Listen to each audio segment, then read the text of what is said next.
একটি দেশে, কারণ অনেক খাত রয়েছে, অনেক মানে অর্থ আসার জায়গা রয়েছে, তো সেই অর্থগুলো যদি সুষম বন্টন হয়, মানে সঠিক জায়গায় কাজে লাগানো যায়, তাহলে একটি দেশ আপনার যথেষ্টভাবে আগানো সম্ভব।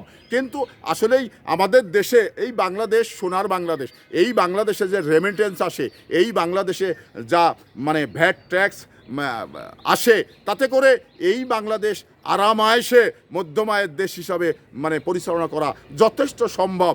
কিন্তু এখানে মানে সরকার যখন রাষ্ট্র আগানোর ক্ষেত্রে সরকারের কথা যখন সর্বপ্রথম আগানোর চিন্তা করে, তখনই কিন্তু এই দেশ মানে দরিদ্র থেকে একেবারে তলানিতে নেমে আসে। তো আমরা বিগত সময় কিন্তু সেটাই দেখেছি, যা এই বাংলাদেশটাকে যে আয়, এই বাংলাদেশের যে রেমিটেন্স আসে, এই বাংলাদেশের গার্মেন্টস সেক্টর থেকে যা রাজস্ব আসে, তাতে এই বাংলাদেশ মধ্যম আয়ের দেশ।